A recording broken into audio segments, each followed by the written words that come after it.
This is exactly right. Get into the Hyundai Getaway Sales Event and get away with a deal so right, it almost feels wrong. Right now, you can get great deals on Hyundai's most popular models, including the adventure-ready SUVs like the Hyundai Santa Fe or Santa Fe Hybrid and the Tucson or Tucson Hybrid. Plus, there's the bold and stylish Elantra loaded with the latest tech. Or go all-electric with the Ioniq 5 or the Ioniq 9. So get down to your local Hyundai dealer and get away with a deal you'll love during the Hyundai Getaway Sales Event. Visit HyundaiUSA.com for details. Goodbye. The best time to think about home security is before you need it. That's exactly why there's Simply Safe. Traditional home security only alerts you after a break-in has already happened, and that's too late. Simply Safe is changing that. Simply Safe's US-based live agents identify threats on your property and help deter them so intruders never get to your house. The system is customizable so you can build one that fits your home and your specific needs. The 24/7 professional monitoring is effective and affordable and won't lock you into a long-term contract. I think that's what's so scary for so many people is that long-term contract. And like, what if it turns out you don't like it or need it, but they don't have that because they know you'll like it and you'll know that you need it and feel so much safer when you have it. Like at this point in my life, I would never go without a security system on my house. I just feel safer with actually having Simply Safe around. There's a whole staff at Simply Safe that's waiting to talk to you and help you out. Right now, you can get 50% off your new system by visiting simplysafe.com/MFM. That's half off at simplysafe.com/MFM. There's no safe like Simply Safe. Goodbye. Vacation planning should feel like a breeze, not a deep dive into countless travel sites searching for the best deal. With Cheap Caribbean's Budget Beach Finder, you can search every destination and every date all in one search. You'll save time and money with the Budget Beach Finder. Say goodbye to endless scrolling and tab hopping and hello to Budget Beach Bliss at your fingertips. Go to cheapcaribbean.com to try out the Budget Beach Finder and see just how stress-free vacation planning should be. Goodbye.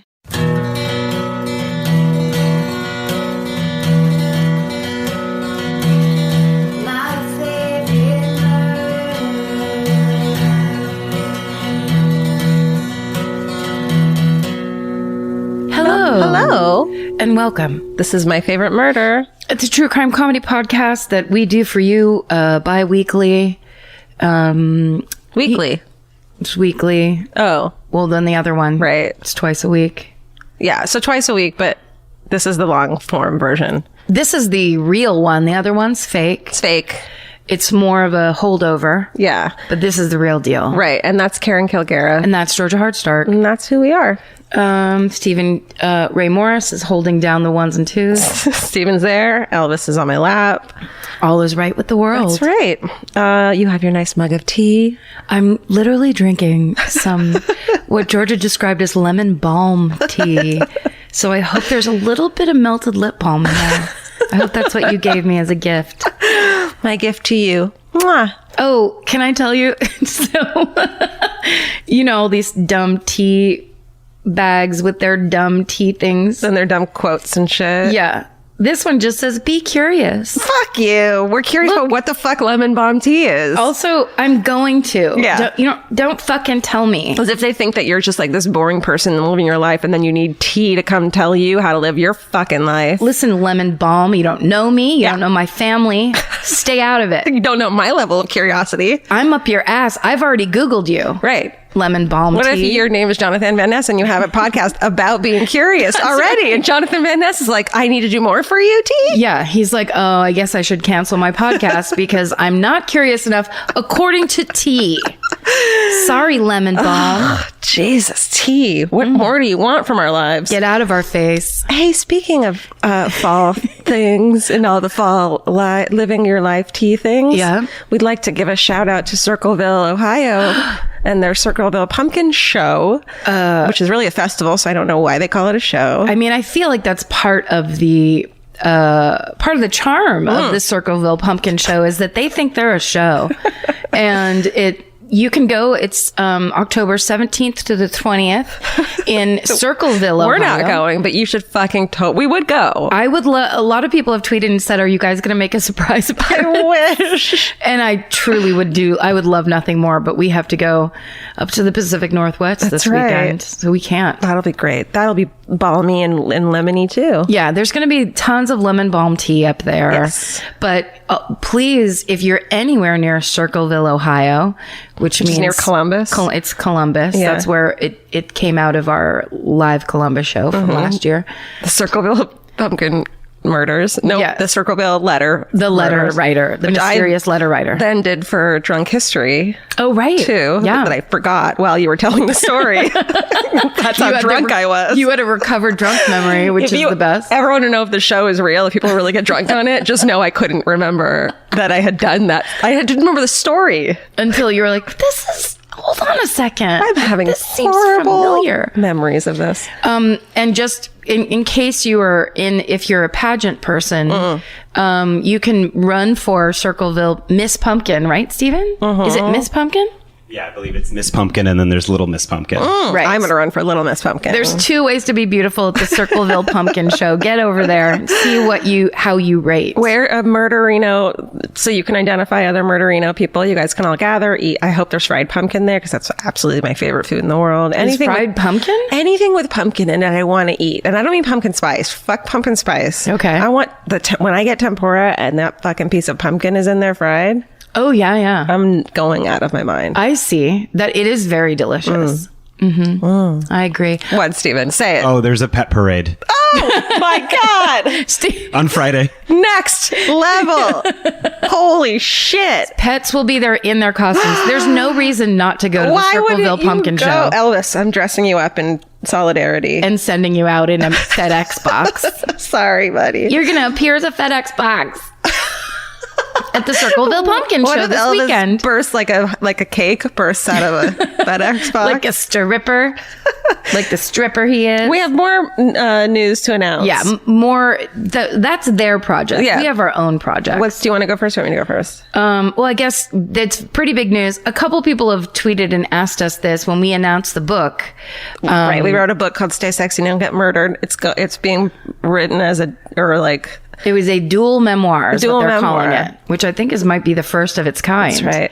And we're just here to announce now, we get to announce, we will be reading our own audiobook. Of course we will be. I mean, who the fuck else is going to do it? We suggested Paul Giamatti. But he's very busy on Billions. Apparently. So go to Audible or anywhere that you listen to your audiobooks. And you can pre-order it. Pre-order that shit and then get ready for us to read you a book. You're going to get so sick of our voices. It's going to be really embarrassing, like reading some of that shit out loud. I'm going to love every moment of it. I'm going to cherish my own instrument and listen to myself for the first time ever. We should have an alternative Paul Giamatti version just in case people don't want to listen to us. If anyone is Paul Giamatti's agent or representative. Cousin would be great. Like you could get him at Thanksgiving. Linda Giamatti? Linda? Nay, what's her new last name? McGillicuddy? Linda, we would love it if you would hook us up and have Paul. I think he would actually nail it. Get him nice and drunk on vodka and lemon balm tea. Okay. Apparently that's a new thing. That's a new cocktail. Did you just make that up? Absolutely. Yeah, I mean, it's just vodka with lemon balm tea. Vodka and hot tea. Put some bitters in there. That's actually be nice for your throat. It might be kind of bitter as it is. That's true. And get Paul Giamatti to sign the papers. We'll send them to you, Linda. God, Linda, thanks so much for doing this job with us. Yeah. We really appreciate all the work you do. That's right. You'll get a special thank you in the notes. Linda McGillicuddy Giamatti, you are our new manager. Meredith, you're fired. Sorry. Hey, don't fast forward yet. This is really exciting. Today, which is Thursday, which is tomorrow for us, our new line of fucking merch is coming out. Fall merch that also includes the much fucking anticipated pet merch. Finally, we can talk about it. Yeah. So a bunch of new shit's coming out Thursday, today, myfavoritemurder.com, and then go to the store. There's a bunch of new quotes, like you've seen some of them at the live shows. What in the fucking fuck? A classic. Spell it like you say it. Great. Fucking hooray. And then fucking hooray is in really cool kind of disco lettering that I love. Yeah, it's all really cool font that we specifically made people change 14 times until we were satisfied with it, because that's how we are. Little closer. Closer. And then very excited to announce our 2 new special, they're called Classic Eco Jersey Jogger Pants. They're fucking sweatpants, people. Sweatpants, baby. And one of them says, "Fuck you, I'm married." And I could not be more excited to get these for myself. Hey, are you a newlywed or an oldly wed? Is your friend about to get married and she needs something to wear on her wedding day, getting dressed up in the photos? Or do you have a sibling oldly that's just has been married for 30 years and is totally over it? Well, it sounds like you need to get these sweatpants. So there's sweatpants, and then our fucking pet line, which is so exciting. Karen has a, oh my God, you guys have to see this.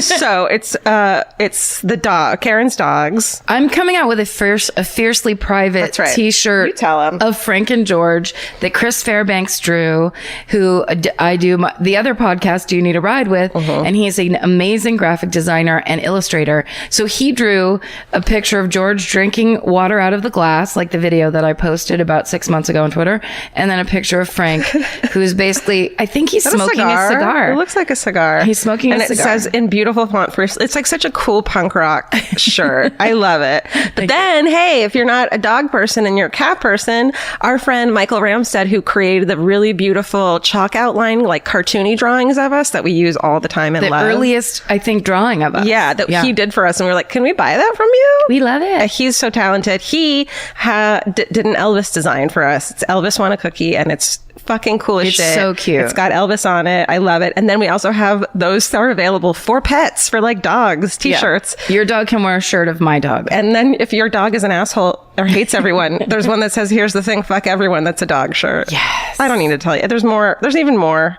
It's really good stuff for the pet line. Yeah, go to colors, bowls. Exactly. You know it. myfavoritemurder.com. Go to the store. It'll be up there. We're very excited to be bringing you merch. And there's more to come. So merch that appeals to you. And we're very excited to be getting so much beautiful art and things that you guys create and make about this show.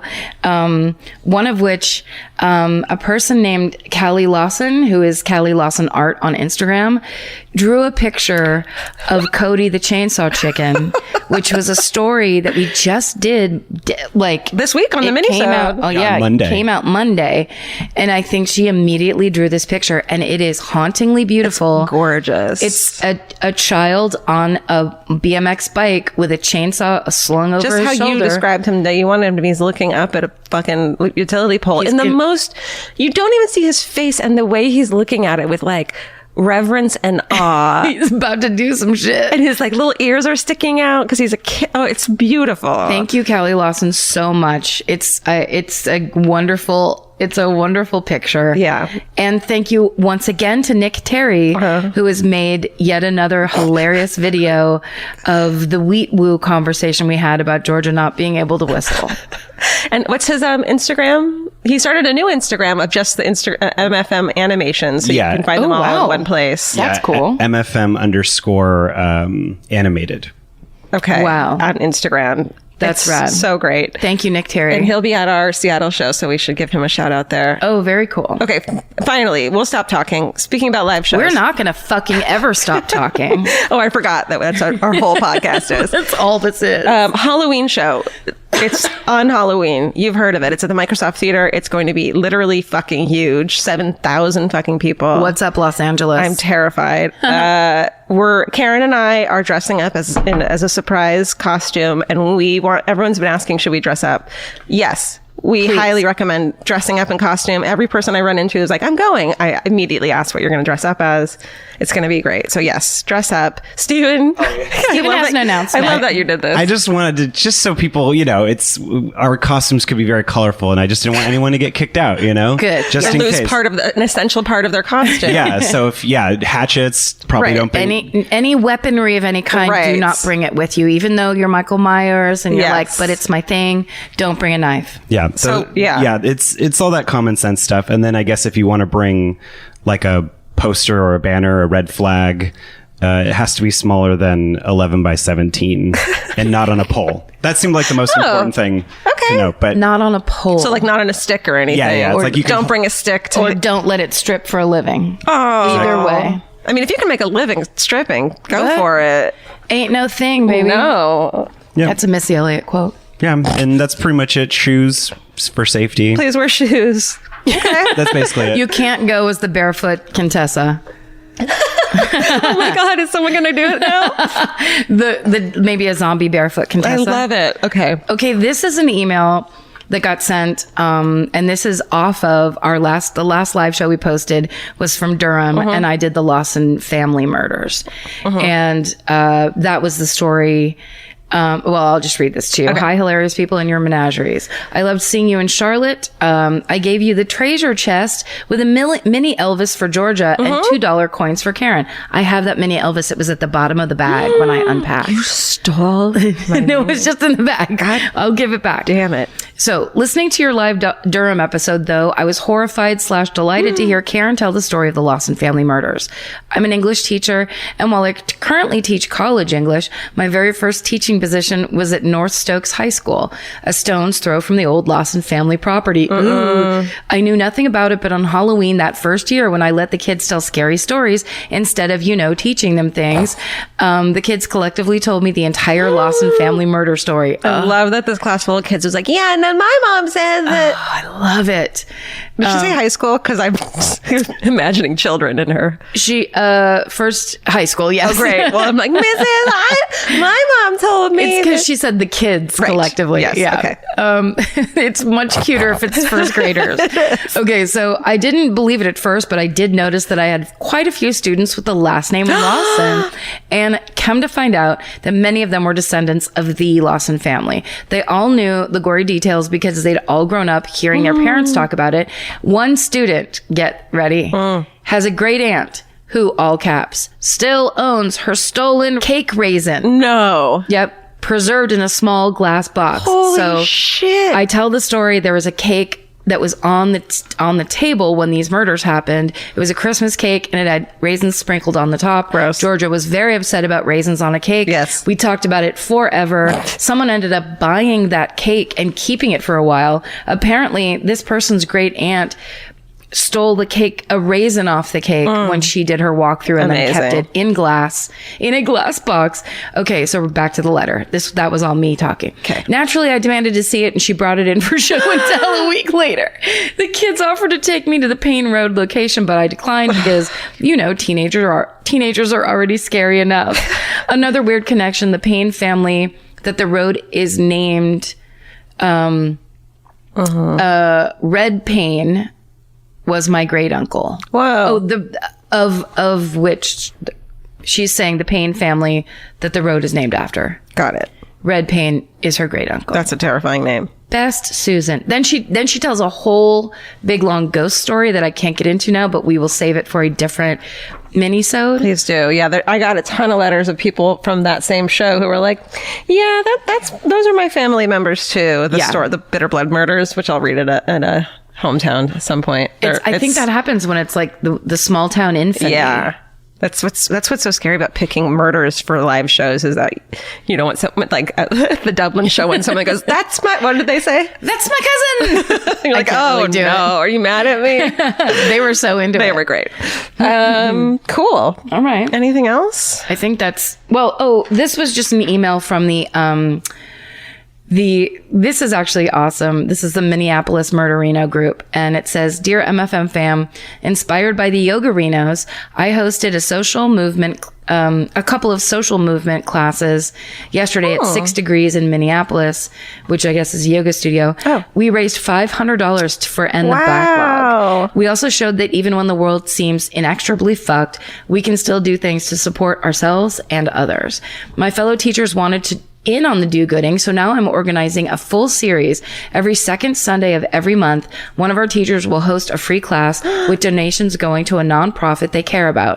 The next two are already scheduled, with November donations going to benefit Tubman, a local group helping over 25,000 victims of trauma each year, from fleeing war-torn areas to experiencing sex trafficking and intimate partner violence. And in December, Camp Bovey, a summer camp for city kids who live in poverty and otherwise wouldn't get to experience the super fun of getting eaten alive by mosquitoes, trying to watch the campfire smell from your hair, and writing pitiful letters home, begging for parents to come pick them up. Fun summer camp shit. SSDGM, Letta. Oh my God, that's beautiful. So the yoga That's the coolest thing that people are really kind of building this in, that is just in our passing, I want to get into yoga thing. Right. Now suddenly people are like, we're going to be doing some shit. It's a great way to like do something for yourself, even if you don't feel, people sometimes don't do things because they don't feel worth self-care. Sure. But it's like, well, I'm doing something for someone else. Yeah, so it's a great way. It's not about you. Selfish. It's a good Kickstarter. So good job, Minneapolis Murderinos. Thank you for taking that.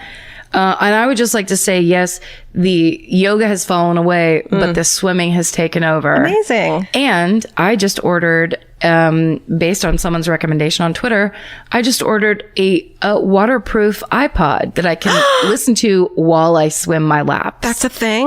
Uh-huh. I'll swim now too. No, I won't. But I might. You could try. I could try. It's really, here's what I'll say.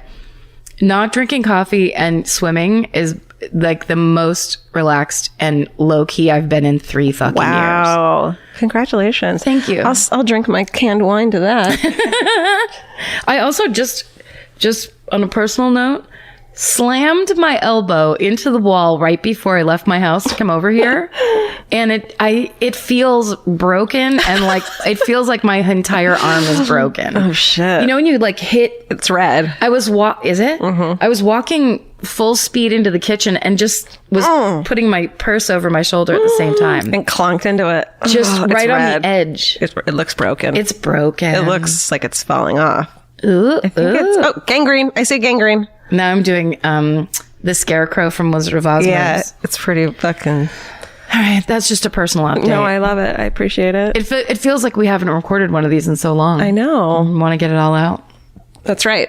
That's exactly right. That's exactly right. And that's exactly right. Support for today's episode comes from Square. Nobody starts a business because they love payroll or invoices or business. And that's why they're Square. Square brings your payments, inventory, scheduling, staff, online orders, and reporting together in one connected system. You can take payments in person, online, or on the go and track sales and inventory in real time. Instead of juggling a bunch of different apps, Square keeps everything connected behind the scenes, so you're spending less time fixing problems. Whether you're just getting started or growing your business, Square is designed to grow with you without complicated setup, contracts, or hidden fees. If you're starting a business or running one that deserves better tools, Square helps you sell, manage, and grow without slowing down. Right now, you can get up to $200 off Square hardware at square.com/go/MFM. That's SQUARE.com/GO/MFM. Run your business smarter with Square. Get started today. Goodbye. The Hulu original series Furious is coming to Hulu and Hulu on Disney Plus on July 27th. From Liz Merriweather, the Emmy-nominated executive producer of Dying for Sex and The Dropout, comes a gripping psychological thriller. Starring Emmy Rossum, Furious follows Alice Black, a rookie FBI agent on the hunt for Catherine,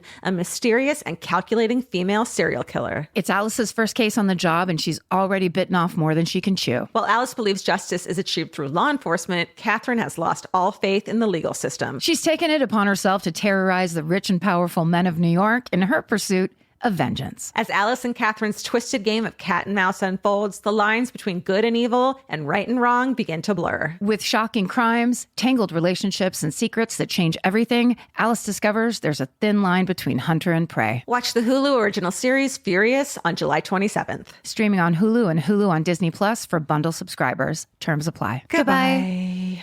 In the summer, healthy habits are easy to keep. Until you leave the house. You walk out the door, and the next thing you know, you're barefoot and feral in a gas station candy aisle. That's why Kachava makes it easy to maintain your routines. Kachava is an all-in-one nutrition shake, and now it comes in new travel packs. Every packet gives you a simple shake with protein, fiber, vitamins and minerals, greens, probiotics, omegas, electrolytes, and more. They're easy to toss into a bag, easy to take on the road, and a simple way to stick with your normal wellness habits, even when your schedule changes. Man, that Kachava matcha in the individual packs is like my dream snack. It's exactly what I need and want in between the like not great meals I'm eating for lunch and the snacks I would have had anyways that are terrible for me. Like this is something I feel like I'm treating myself when I take. You're treating yourself to vitamins, fiber, all these things that your body really wants and needs and kind of craves that It does seem like it takes a big effort to get. So now you're getting it all in one packet and in a little drink you like. Take your daily ritual with you. Go to Kachava.com and use code MFM for 15% off your first order. That's Kachava, KACHAVA.com, code MFM. Goodbye. I'm first, Steven said, right? Okay. That's right. You ready? I think so. Should we do this? Let's do it. All right. Hey, it's mid-October. Oh, my sister's birthday's today. Happy birthday, Lee. Happy birthday, Lee. It's mid-October, everyone's favorite time of year. Halloween. Everyone loves it. Yes or no? Absolutely. Are you about to tell me the plot of the movie of Halloween?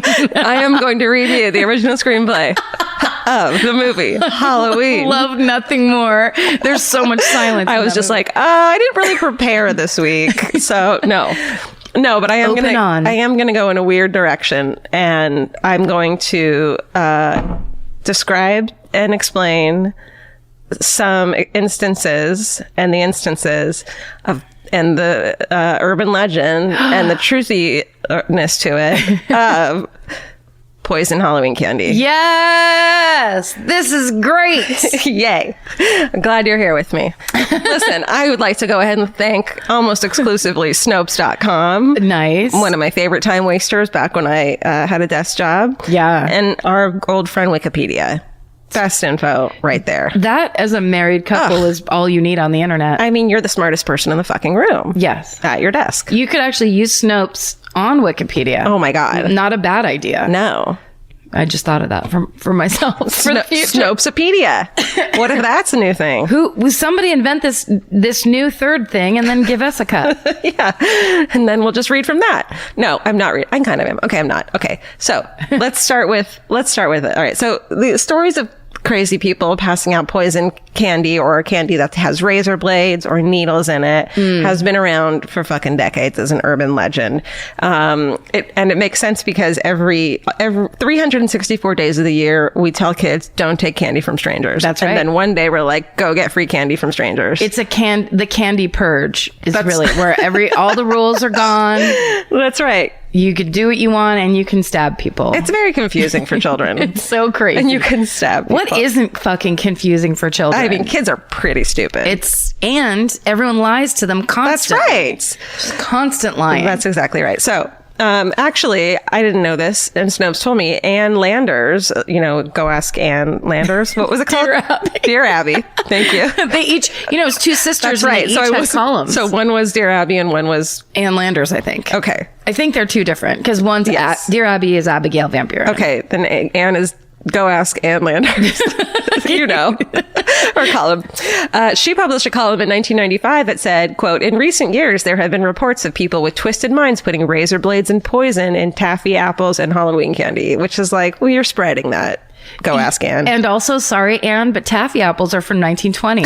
So this is all bullshit.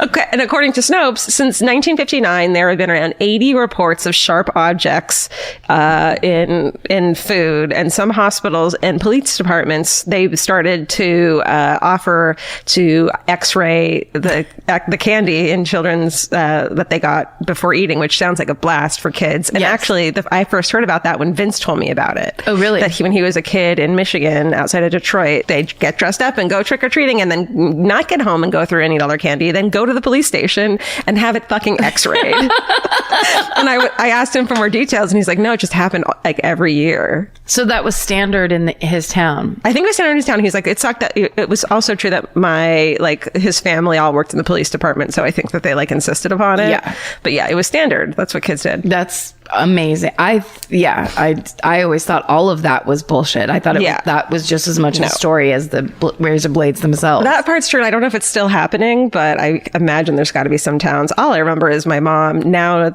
I know being high and stealing my fucking candy when I got home. The good shit. Yeah, that's right. Sorry, Mom. She grabbed those Snickers. She's like, oh, you can have the sweet tarts. She knows. Yeah, thanks, Mom. I don't want the fucking Whoppers or whatever.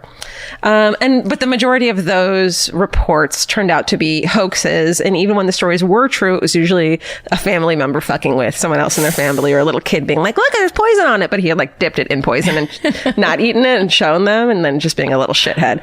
Go to your room. Forever, you little shit. Okay.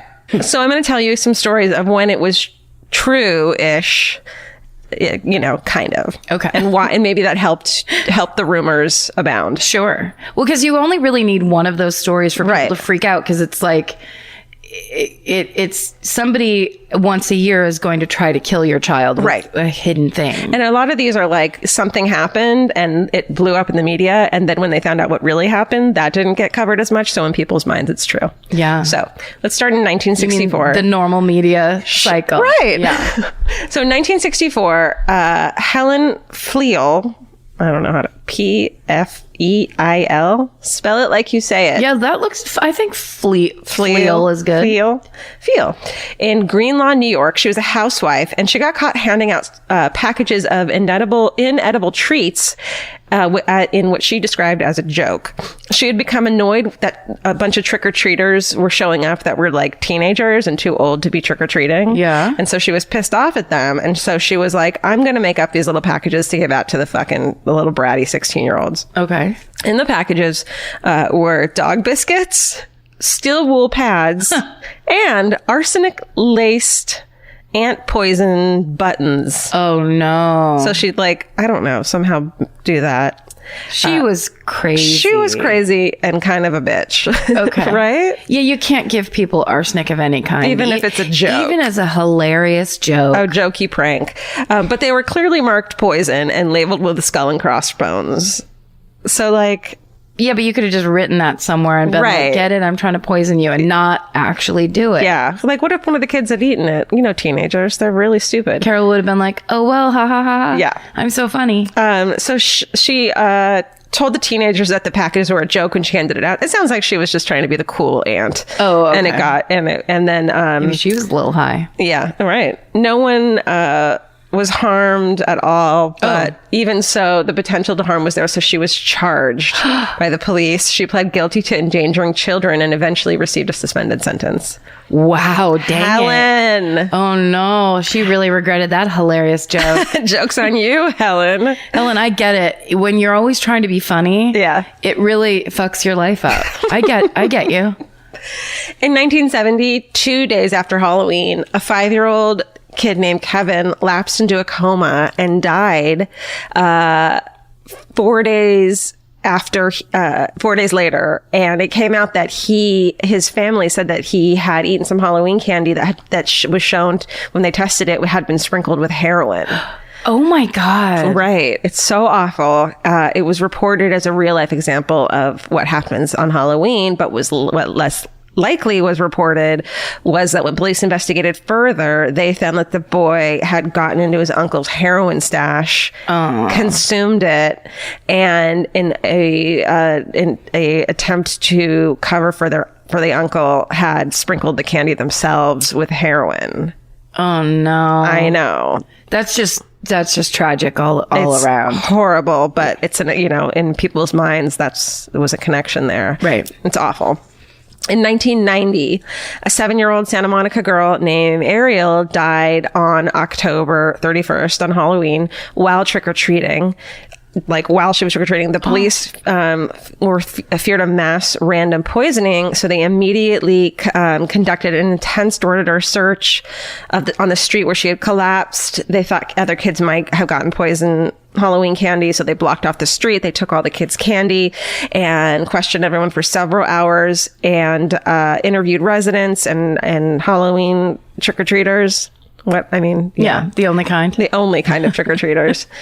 But in the end, it turned out that Ariel had actually died of congenital heart failure. It was just a fucking huge coincidence. So here's the thing though. That's insanely tragic. So I don't mind that it's like, guess what? Halloween's canceled. Yeah. Because it's like, this is the worst thing that could happen. And you shouldn't just pretend like it didn't happen. It's awful. So it's just awful. 1991, another suspected Halloween poisoning occurred in Washington, D.C. A 31-year-old named Kevin Michael Cherry of Montgomery County died shortly after eating some of his kids' Halloween candy. Oh, no. Parents lost their shit, dumped all their kids' candy, and but later it was determined that, by an autopsy, that he had died of congenital heart failure as well. Oh, wow. Yeah. But Natural causes. yeah. So then in 1996, a 7-year-old named Ferdinand of San Jose, California, collapsed on Halloween after eating candy and cookies he was given while trick-or-treating. Initial urinalysis. Mm-hmm. Is that urinalysis? I don't know. At the hospital showed traces of cocaine in his system. Oh, no. So everyone loses their shit, throw away all their candy, but then tests come back and it was negative to cocaine, and the first results were wrong. So the media had already picked it all up, but later they found out that he had died of natural causes as well. Oh, God. I know. Oh, it's just the worst. Yeah. Well, and it makes sense that like the media also has this big story. It's like sells papers, and then it's the truth of it is just tragic. It's just tragic and heartbreaking. So they put it in a little column as a follow up. Yeah. That no one even pays attention to. Because also everyone's already got, it doesn't make sense to just beg for free candy from strangers. It's a weird tradition that we do. So people are, I feel like at any bad news, people are just like, well, let's just throw it all away. Yeah. Do you like stock your... No one comes down our street because it's a more popular like 4 blocks over. Oh, yeah. And so everyone on our street goes totally dark. Everyone pretends they're not home. Love it. And I've had one trick-or-treater. It was the cutest. It was a little, like a 4-year-old girl. And I think her slightly older brother. And I just gave each of them half the bowl of candy. I love it. I was just like, you guys are the only ones. And they were like, this is our favorite house. I want to live in a place one day that does trick-or-treating. Yeah. Like, I just have never lived in a place that does that. It's what's the cutest? Well, in my hometown, Petaluma. Yeah. It's really big on D Street, which is the street with all the big old Victorian houses. And people go crazy. They make their houses haunted houses. They make it's just total tradition, and it's really fun. Someday I need to go hang out with my nephews on that day instead of just not see what they're into. Right. Instead of going to all your parties. My fun things and my live show. Actually, I'm not coming to a live show. I'm going to go trick-or-treating with my nephews. Okay. I'll bring Nora down to co-host with me. Great. Sounds great. She's like, actually, I'd rather trick-or-treat. Yeah, Nora's like, I have plans over on D Street. Thanks anyway. In the year 2000, a dude named James Joseph Smith of Minneapolis stuck needles in the Snickers bars that he handed out. This is the one we've all heard of. To trick-or-treaters. What year was it? Sorry. This is 2000. I'm sure it's happened before that. Yeah.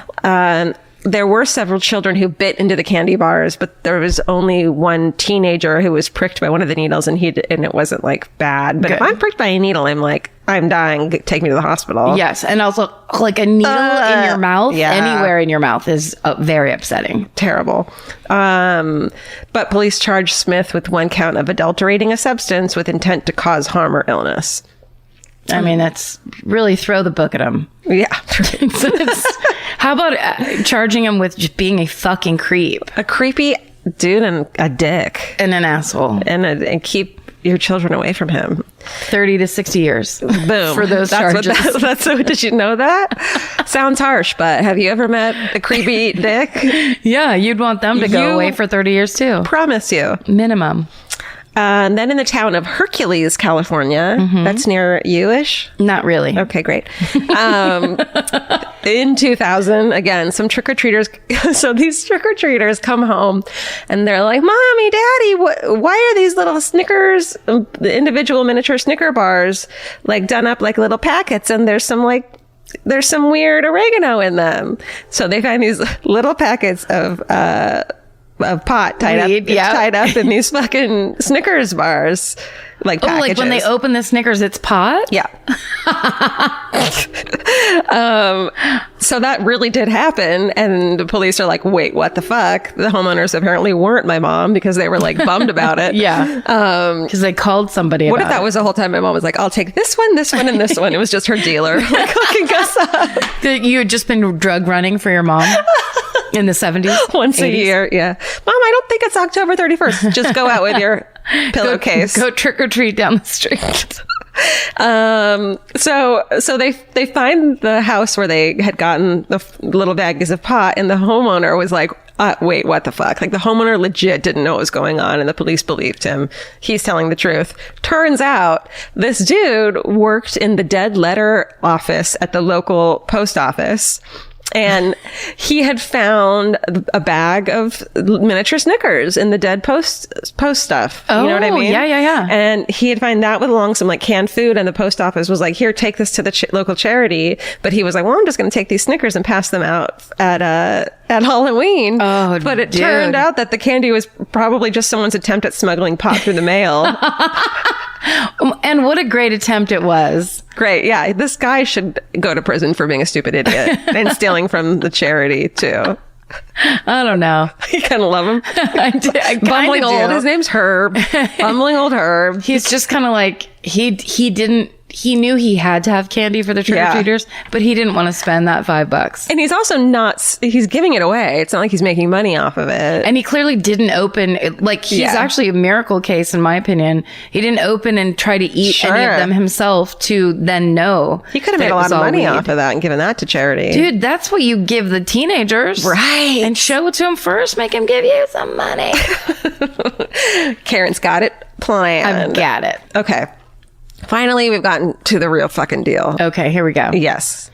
Wait, can I just say this? Because this is just reminding me, and I can't remember if I've told you, but one time when we were trick-or-treating on D Street, before it was like as commercial as it is now, back when it was just the real 80s deal. Sure. We were with our friends and their babysitter, so we were like 8 or whatever, and then this was like a 15-year-old girl that was with us. Eating all your candy. No. She was super chilled. She would just like let us walk up, and she would stand at the end of like the walkway and wait for us. And we walked up to this one house, and it was the oldest lady, and she had a little I still remember all of it, a moss green bowl, and it had like 8 little just cookies, like powdered sugar cookies. And I couldn't tell if they were packaged or she'd made them, but she was like, here you go. And we all were like, thank you. Of course we didn't want them, but we were like, thanks so much. And we walked back kind of holding them like uncomfortably. And we get to the end of the thing, and the 15-year-old sees them all in our hand, and she just slaps each cookie out of each of our hands. She was like, put that down, throw that away, like that. Oh my God, because they were like homemade? Yes, and because they were covered in white powder. Oh my God. She fucking was like, wipe your hands off, do this, and like had this thing where what if she saved your lives? And what if she did? But we were like, that old lady, it made me laugh for so long, because I was like, if you had seen this old lady, she would be the last person you would think that would ever murder you with her lemon drop cookies. But this girl was just like, throw it away, like went into full babysitter mode. It was the best. I'm just picturing the grandma come out on the next morning and see her cookies like laying waste on the sidewalk in front of her, and her heart breaking. Yeah, and that's how she died. So sad. All right, let's get to the real deal. Okay. October 31st, aka Halloween, 1974. Here we are. Yes. Ronald Mark O'Brien, this fucking dude, takes his 2 kids, Timothy and Elizabeth, trick-or-treating in Pasadena, Texas, with their neighbor dude and the neighbor's 2 children coming along with them. What's up? We're all going trick-or-treating. Fun. Great. They stop at one of the places they stop. Nobody answers the door. And so everyone runs ahead except for fucking good old Ronald Mark O'Brien, who's like, I'm going to catch up with you guys. When he does catch up with them, he's like, someone answered the door finally, and he gave me these pixie sticks. So he produces 5 21-inch pixie sticks, and he gives 2 of the he gives 1 pixie stick to each of his kids and 1 each to the neighbor's kids. And then they get home, and they see a 10-year-old kid that they knew from church, and Brian's like, oh, here's the last pixie stick to this guy. So he passes out 5 pixie sticks that he apparently got from this ghost neighbor. Okay. Before bed that night, his son, 8-year-old Timothy, asks to eat some of the candy he'd collected. He chooses a pixie stick, which I call bullshit, because no fucking kid wants a pixie stick. No. He has trouble getting the candy open and the powder out, so his dad helps him with it. He says it tastes bitter, so he gives him Kool-Aid to wash away the taste. And Timothy immediately complains that his stomach hurt, and he goes to the bathroom. He begins vomiting and convulsing, and then he goes limp. Oh. I know. And little Timothy O'Brien dies on the way to the hospital less than an hour after consuming the candy. Shit. Of course, the community goes fucking apeshit. Parents in the area bring their kids' candy to the police, thinking it was laced with poison. And initially, police didn't suspect this dude, Ronald, with any wrongdoing until Timothy's autopsy reveals that the pixie stick he consumes was laced with a fatal dose of potassium cyanide. Oh my God. They go to find the other pixie sticks, the like 4 other ones, and fucking thank God none of the kids had eaten them. Oh, good. But when they go to the big kid's house, they couldn't find the pixie stick in his bag of candy. The parents are freaking out. Where's the pixie stick? They go upstairs to the kid's room. He's sleeping on his bed and he's holding the pixie stick. He had tried to open it, but it had been shut in such a way that he couldn't open it. He couldn't get it open, so he just fucking fell asleep, probably from sugar. He was stoned. He was 10.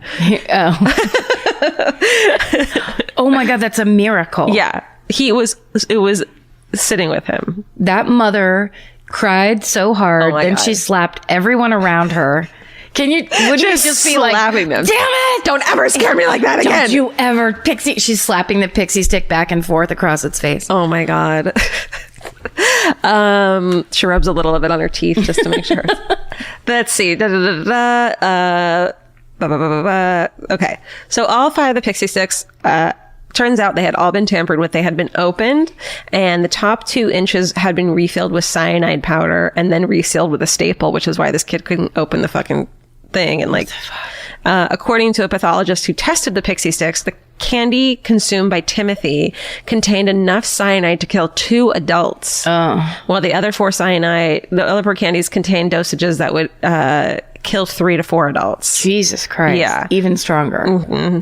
Police investigated Ronald and learned that he was over $100,000 in debt, and he had a history, and this is 1974 money, which we know is that's $1 million in today's money. It's easily $1 million.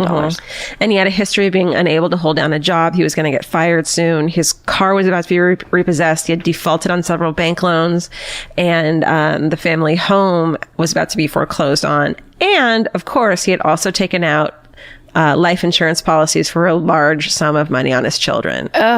Despite his insurers being like, why do you want to take out another $20,000 on your kids? It was like up to $60,000 that he had taken out on, I think, each of his kids. So he's just an awful psychopath. He's a fucking piece of shit. At his trial, he maintained his innocence throughout this whole thing, including at his trial, obviously. His defense was mainly that, hey man, look at all these decades of urban legends about mad poisoners on Halloween. It must have been some fucking crazy poisoner. And look how much like legend or like how much history there is of that. So you can't blame me. It's a known thing that everyone does. Just like all the stuff I just read to you. And it didn't fucking work. Because it's not really true. It's not true. The case was circumstantial completely, but still, Ronald O'Brien was convicted of the murder of his son Timothy in May 1975. He received a death sentence and was executed by lethal injection on March 31st. It should have been fucking Halloween, 1984. Shit. Mm-hmm. And that is some stories of fucking candy being laced. Wow. On Halloween. So the one real one is like the worst, creepiest. The one real one is like true as fuck, which is why it can keep being told.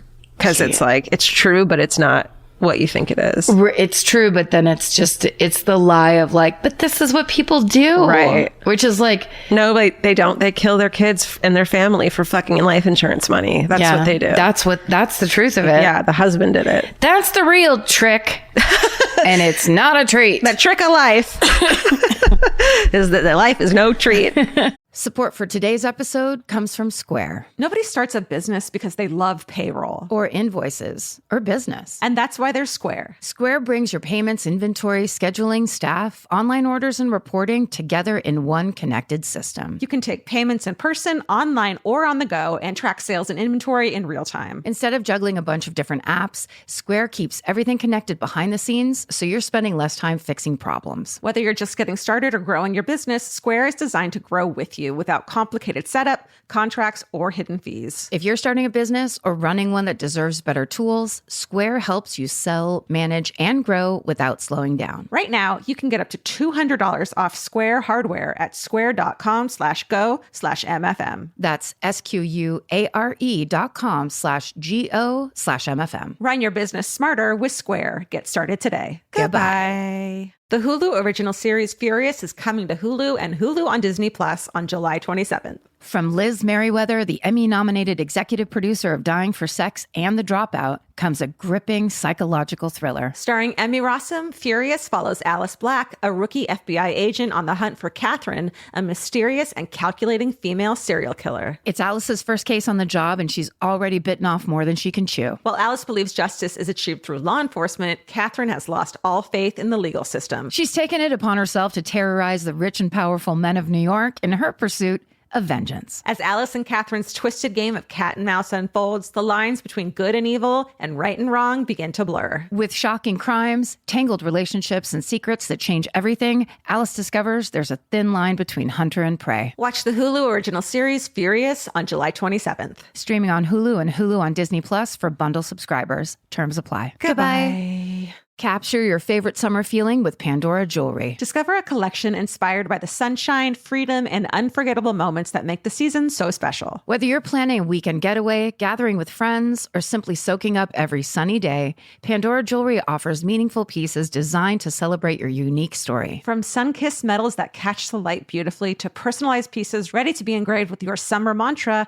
every detail is crafted to help you express yourself with confidence and style. Explore charms, bracelets, rings, necklaces, and more, thoughtfully designed to complement every adventure and occasion. Each design moves with you, from beach days and road trips to rooftop dinners, golden nights, and every memory in between. Layer your favorite looks, mark life's meaningful moments, and create lasting reminders of a season you'll never want to forget. Find the pieces that reflect who you are and where this summer takes you. Shop Pandora Jewelry's new summer collection in-store or online at pandora.net and let your summer unfold. Goodbye.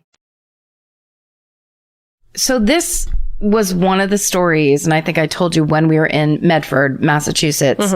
It's from there, but it is one of these stories. And I remember the first time I saw this on, which Nightline or whichever true crime kind of magazine show. And it was one of the most shocking true crime stories I'd ever seen on TV, and really a huge bummer. And I figured for our live show, it would be such a bummer. Yeah, everyone's like, why didn't you do this one all the time? And it's like, because you can't tell an audience full of people the most huge bummer you've ever heard of your life. Well, you can, but then it's just real quiet. Yeah. And it's a real bummer. And we don't get to have any fun. No. And so that's why we like to do like more historical or the weirder ones. Because then there's, you can have a little more fun. This is one of the worst and most fucked up crimes. Oh my God. And it's the murder of Carol Stuart. Okay. So all of the information that I got in these stories, I got from two articles. One was written for Boston Magazine by a guy named David J. Krychek, I believe is the way you pronounce his last name. And the other was written by Roberto Scalise for Boston.com. And both of them are just full of information. And there's lots of pull quotes and big chunks of just their writing. Yeah. They put it together really nicely and concisely. So it's the night of October 23rd, 1989, and 29-year-old Chuck Stewart and his 30-year-old wife, Carol, are driving home in their Toyota Cressida from a birthing class at Brigham and Women's Hospital. Carol's 7 months pregnant with their first child. At 8:43 p.m., the state police dispatcher Gary McLaughlin gets a phone call from Chuck Stewart's car phone, and he says, "My wife's been shot. I've been shot." So the dispatcher asks if Carol's breathing, and Chuck says, "I just hear gurgling." And then basically for the next 13 minutes, this dispatcher tries to get Chuck to say where he is in the city. And Chuck is saying, "I can see a busy street ahead of me. I'm in so much pain. And the guy's going, "Look at a street sign. Yeah. Look at this. We're trying to find you." And the guy's just screaming and going crazy. Did you listen to it? No, but they had it I have a picture of one of the newspaper headline, like an article that was a front page article, and they have the what do you call that? Transcript. The transcript of it as the beginning of the article, and it's just the guy going, "Chuck, look up for me. Tell me what street you're on." Like anything, and it takes 13 minutes. Holy shit. So, and the guy assumes this guy is in shock. So he sounds lucid. He's speaking in a lucid way, but he's in shock, and he's been shot in the gut, basically. Okay. So when police finally do find them, the car is at the corner of St. Alphonsus Street and Horridon Way. And they're just blocks from that hospital where they were taking their birthing class. Now this is so fucked up. So the paramedics get there, and they have a camera crew from the show Rescue 911 riding along with them. Yes. So they all get out of the ambulance and start working on these guys in the car, and basically there's footage of it. Christ. Yeah. And God, I watched the shit out of that show as a kid. Yeah. I don't know if it actually I don't know if it made it onto the real show. Probably not, right? But the pictures, like there's pictures from that. So there is footage. I don't know where it ended up living, that shows Carol pregnant with a gaping head wound, being cut from her seatbelt and laid onto a stretcher as the EMT is compressing her chest and trying to get a heartbeat going. Oh my God. So they rush her back to Brigham and Women's Hospital. The doctors they take the baby out. It's under 4 pounds, and they put the baby on life support. Oh my God. Chuck is taken to Boston City Hospital. This isn't this area of Boston where there's truly like hospitals everywhere. And everyone's going to school and shit and learning and things. It's all kinds of colleges and all kinds of hospitals. Yeah. So Chuck goes to Boston City, and he then undergoes 6 hours of surgery on his bowel, gallbladder, and liver, and he has substantial damage, but and is in critical condition, but he survives. Unfortunately, Carol does not. She's pronounced dead at 3 a.m. on October 24th, 1989.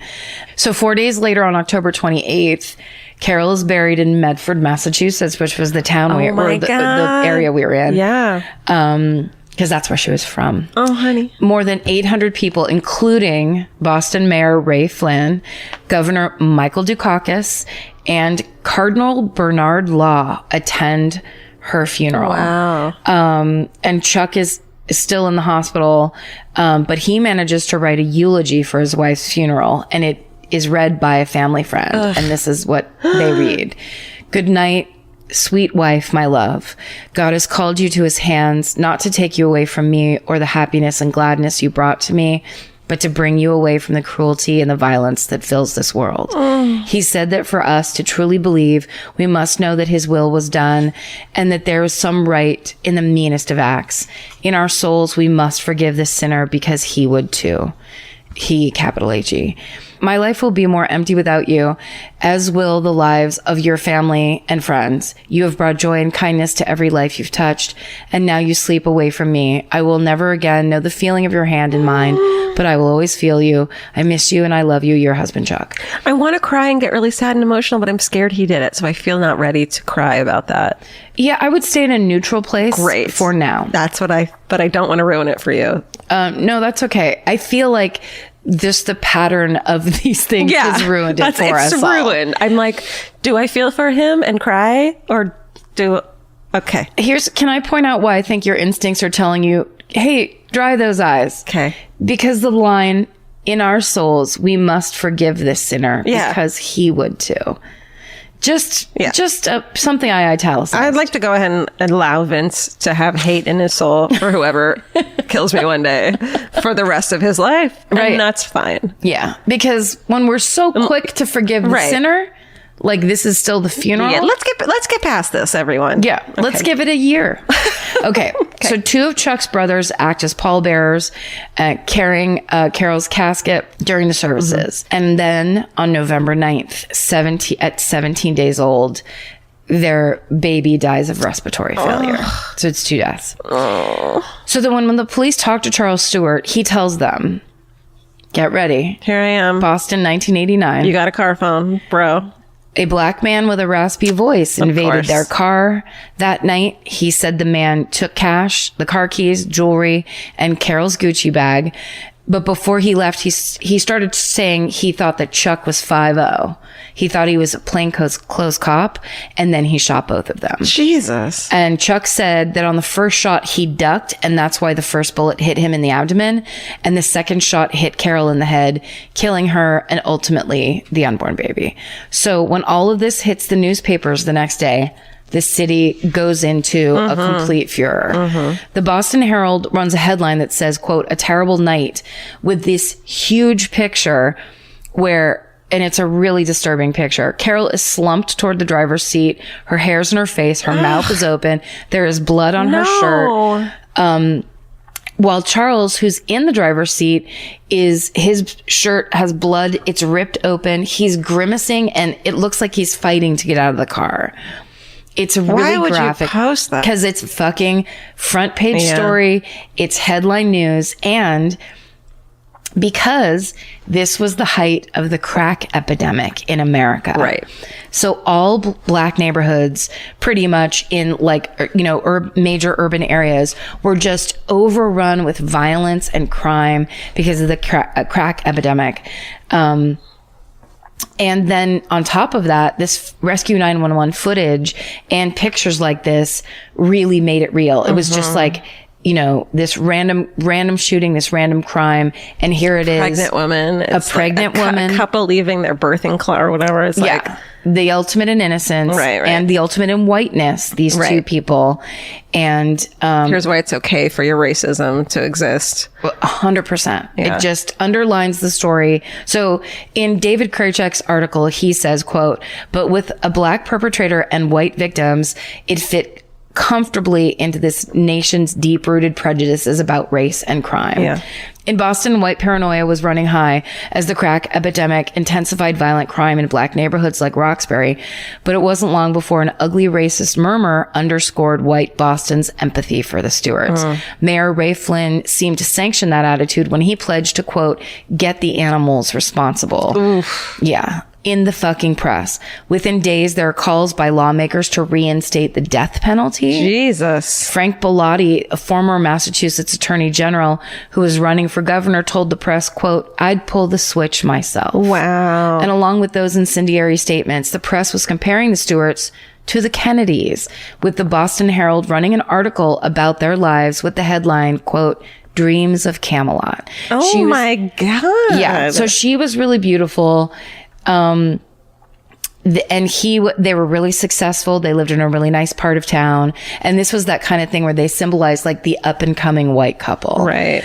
So basically Charles Stuart Jr. and Carol, Miotti Stuart met in 1980. They were both working at a restaurant in Revere, which is Chuck's hometown. Revere. I would not have, I don't know how that's spelled, but I would have not probably said that. I'm giving it the accent. I'm giving it the Revere accent because it's Revere. But they say Revere.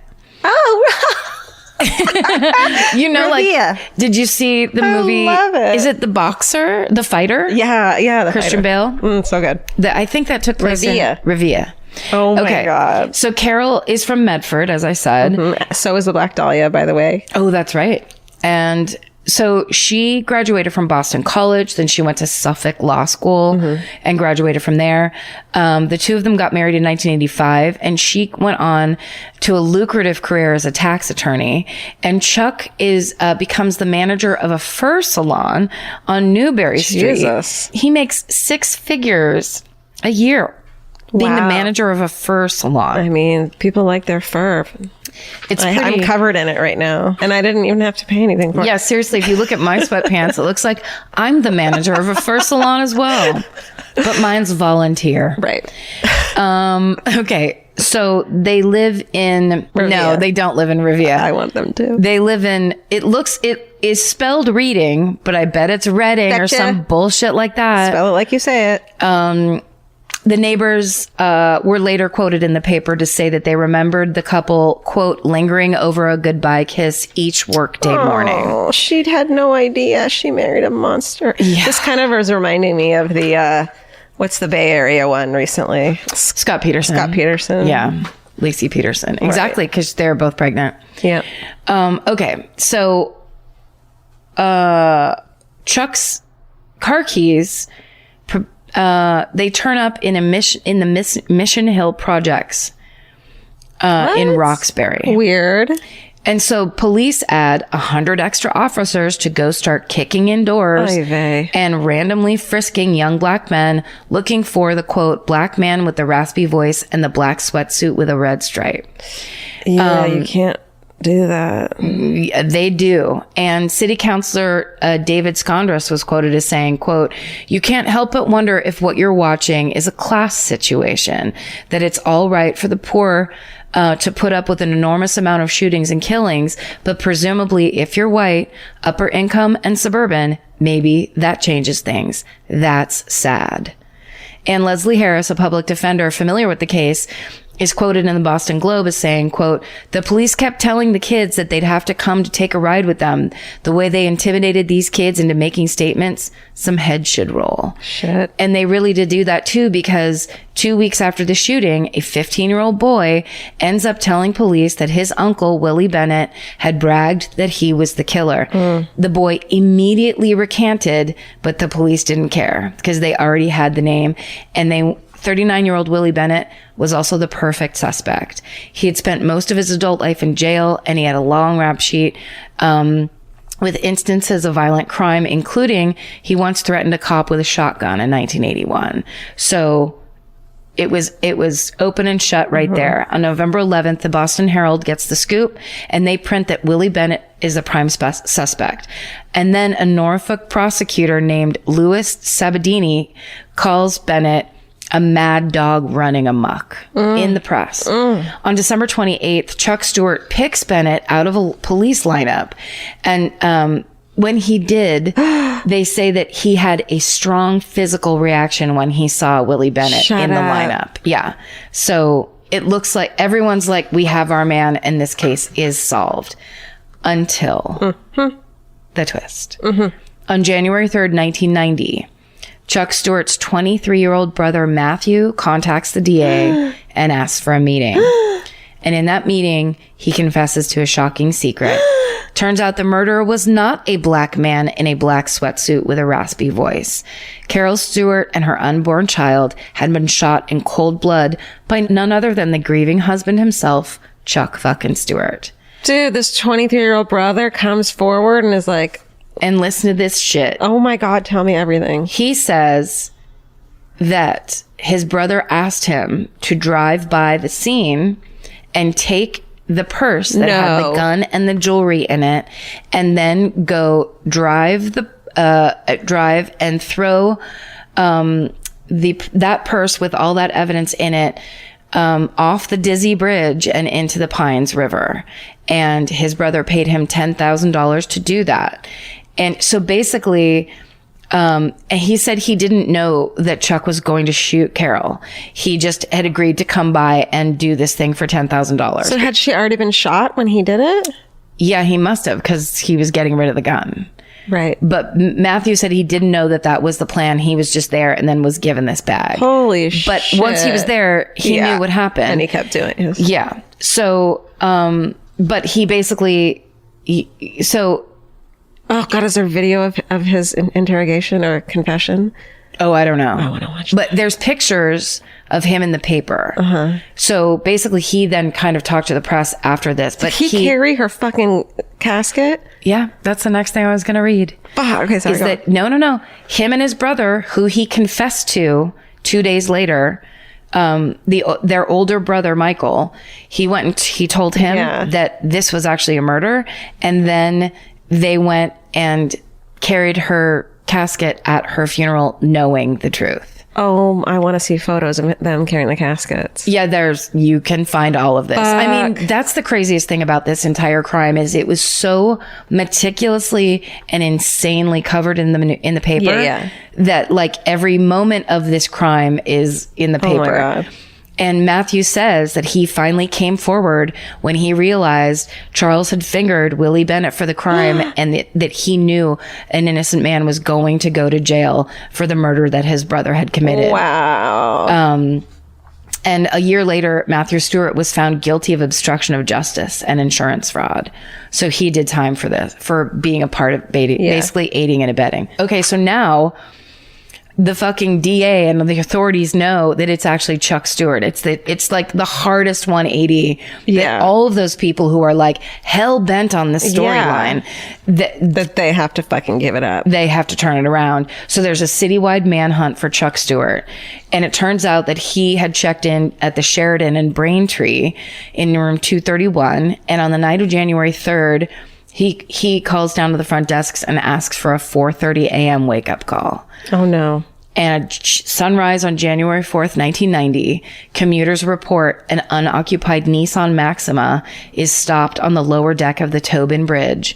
It's Chuck Stewart's new car that he had bought with the life insurance payout of Carol's life insurance. Authorities find a note on the front seat that Stewart wrote that said, quote, "My life has been nothing but a battle for the last 4 months." Oh, you poor fucking baby. Whatever this new accusation is, it has beaten me. I've been sapped of my strength.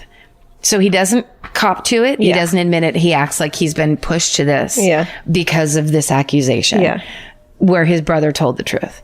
Then Chuck Stewart jumped to his death from the Tobin Bridge into the Mystic River. Did he fake it? He really did it. People saw him.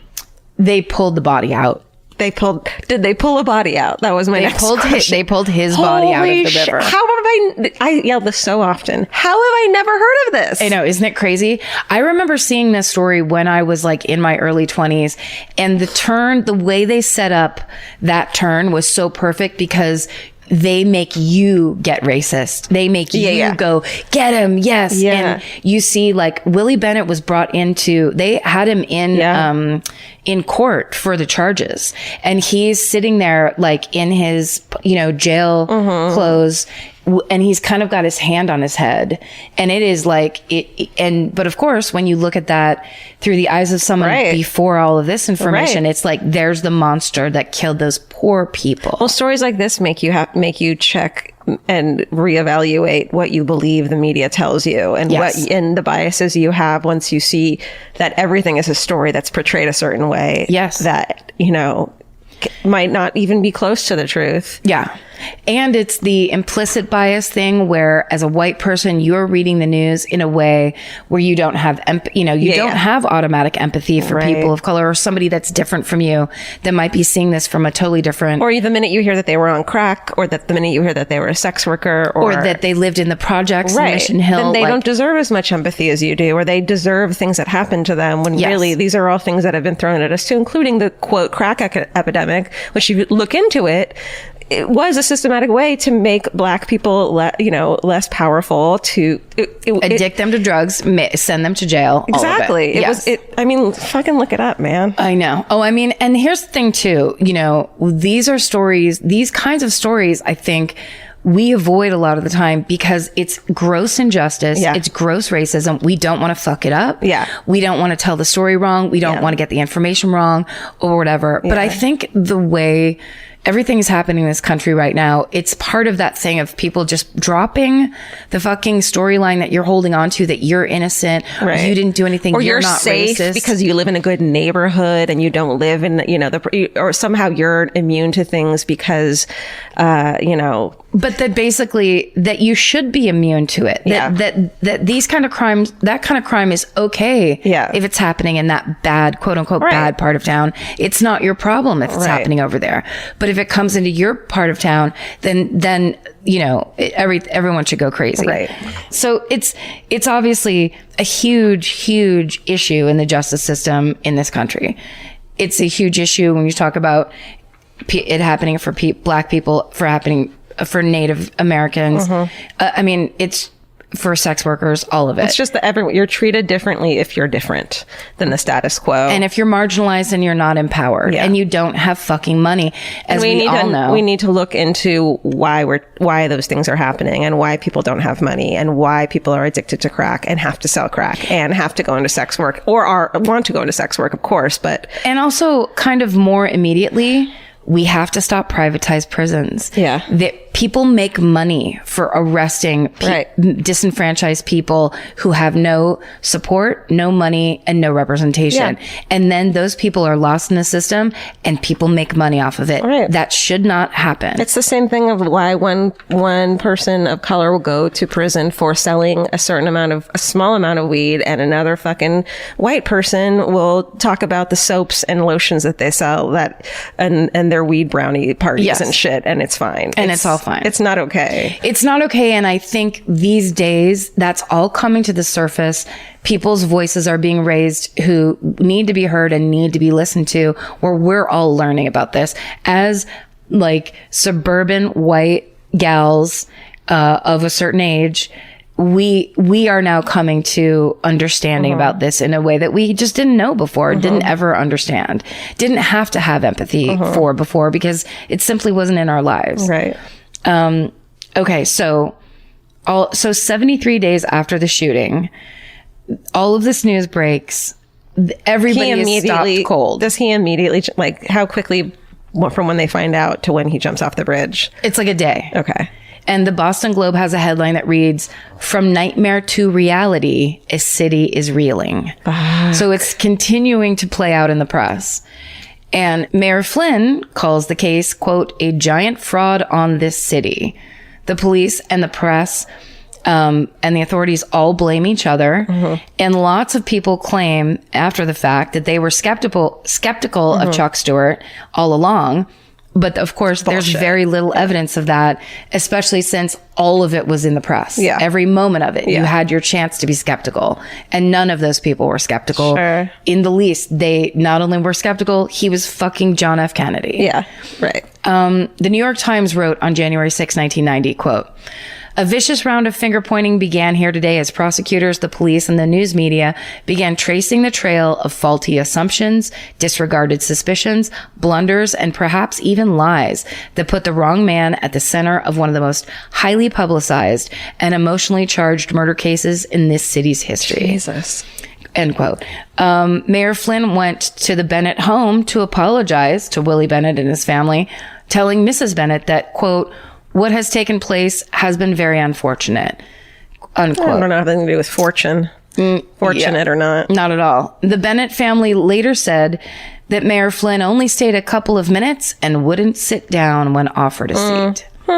Thanks for the fucking extension of yourself. Soon, news of Charles Stewart's activities in the weeks before and after the murder comes spilling out of the shadows. Just days before he jumped to his death, he was in Peabody buying jewelry for his secret younger girlfriend. Come on! There's also a story that he was angry that having a baby would cut Carol's paycheck. What? From the family coffers. So Charles Stewart murdered his wife and baby and took $82,000 for all of that trouble, had full surgery, and then ends up 3 months later killing himself. And then in September 2011, Matthew Stewart, his younger brother, died from a drug overdose in a Cambridge homeless shelter. Jesus. So obviously, his life was entirely destroyed by the entire thing. I'll finish with this full quote from David J. Kryjak's article. I'm sorry, I know I'm pronouncing that wrong. Quote, "Whatever its genesis, the crime picked open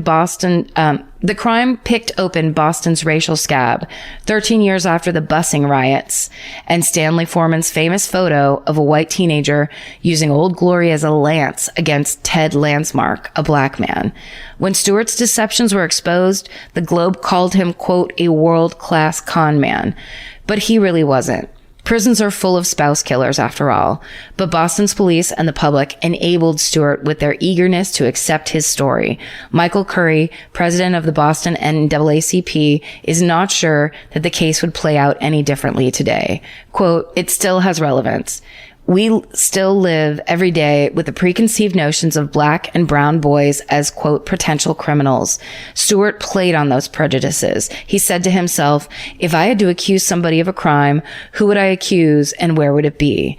A black man in Roxbury, Dorchester, Mattapan." He knew everyone would believe him, and you know what? He was right. Jesus. And that's the story of the murder of Carol Stuart. Holy fucking shit. Isn't that fucked? Oh my God, dude. I mean, Willie Bennett was a dead man. He was gone. Like that He was going to go to prison for the rest. He was going to be killed in prison. Right. They wanted to reinstate the death penalty. Right.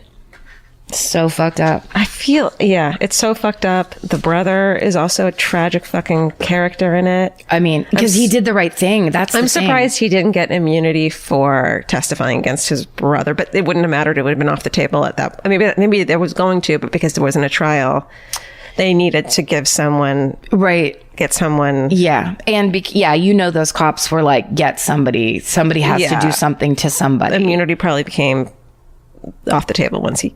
And I bet you they didn't seem like, maybe his brother had money, but they, like in the pictures where he's pointing to things and stuff, it's not like they seem like this rich family. Yeah. If he didn't have a good lawyer, that wasn't going to happen. Yeah, yeah.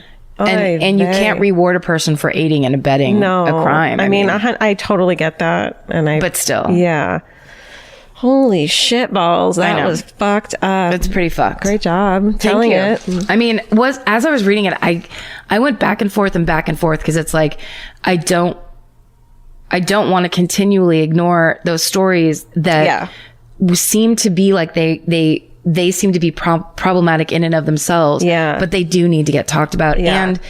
And they're the stories that, like, I think we try to do the outer edges of. These are the crazy crime stories, but these are actually just the tragic, standard, injustice based type of stories. Yeah. And if you want to, I feel like the crime epidemic, the crack epidemic thing is like, look at the way this opioid epidemic is being handled, which is mainly white people versus the way the crack epidemic was handled. Yes. And you'll see how big of a difference you're treated depending on your race. That's because people are going to prison for dealing opioids. People are getting, rehab and being constantly treated with kid gloves for the opioid crisis, which is awful. I completely agree. But yeah, there was never an article in like the New York Times about how do we help these people with the crack epidemic. It was the just perfect send them to tool. prison and look at these crack addicted people. It's a perfect dehumanizing tool, right? And everybody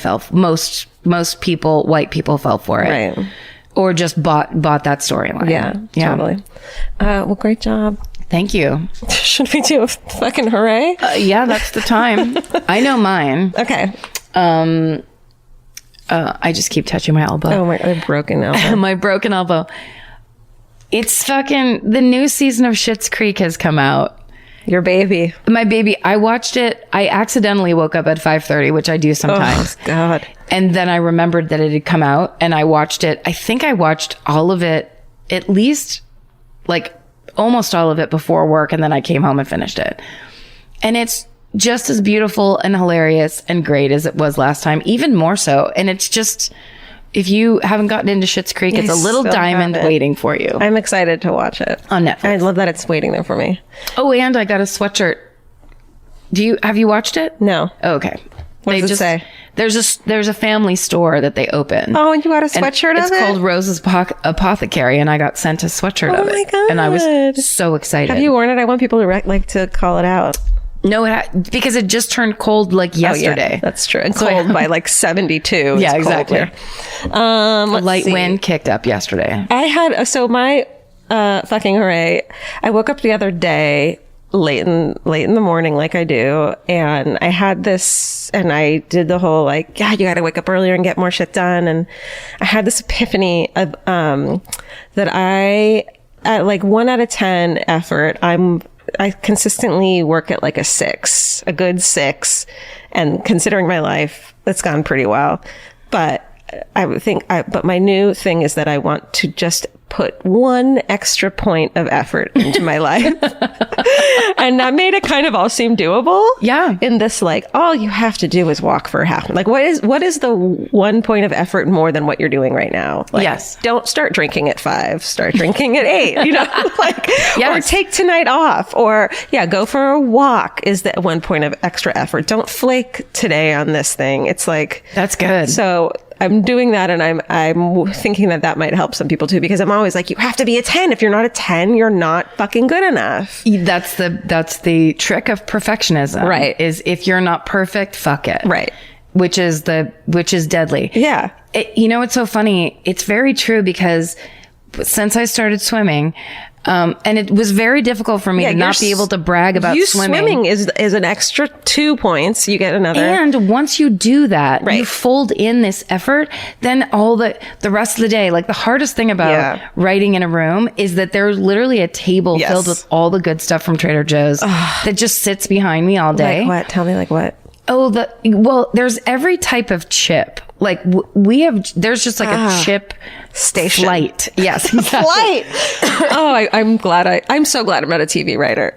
It's because you sit there thinking, and while you're thinking, you think you can't think of anything, so you eat chips. Totally. Or like there's just like a big, that new quote, shareable bag of M&Ms. There's all kinds of things. My thing is, I already did my thing. It makes me feel really good.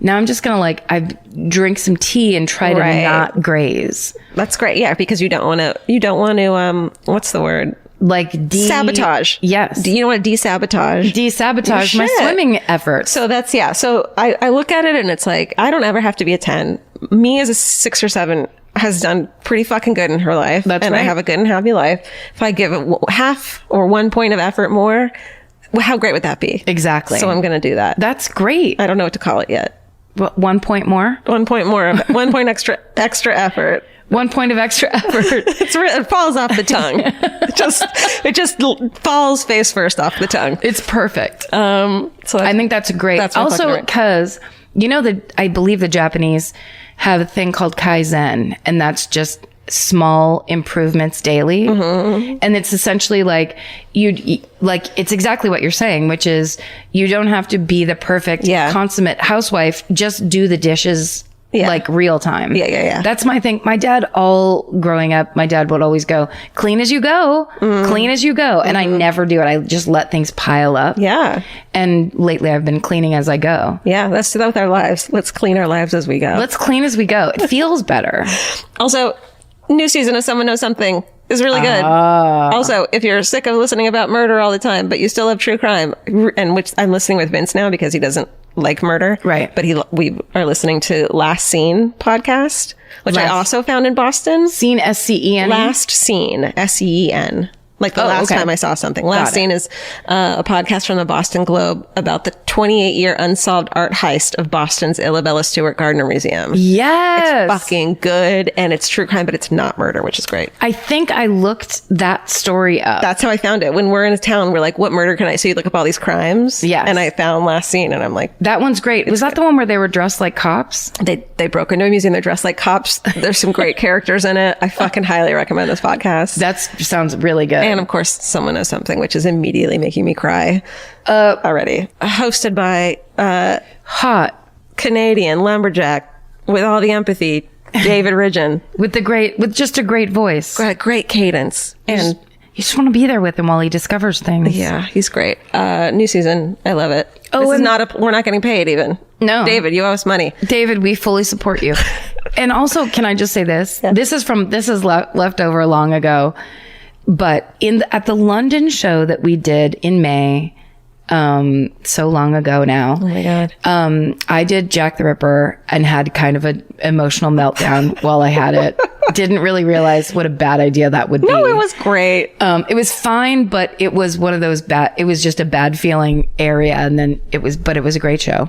And we met great people at that meet and greet. Was epic. Mm-hmm. Every person we met at the London meet and greet was one more fascinating character. That's where the Italians were. Oh yeah. And, all kinds of people. Anyway, a woman, and I'm sorry I don't have your name, you recommended the book to me, They All Love Jack. And it is the best. I've been listening to it on audiobook since she recommended it because it is so dense. And it's the guy, I'll look it up. Can you look it up, Stephen? Sorry. They All Love Jack. It's the Jack the Ripper. Oh. And it's written by the guy who wrote the movie With Nail and I. That brilliant movie. It's an 80s like cult movie, and it is one of my favorite movies of all time. Okay.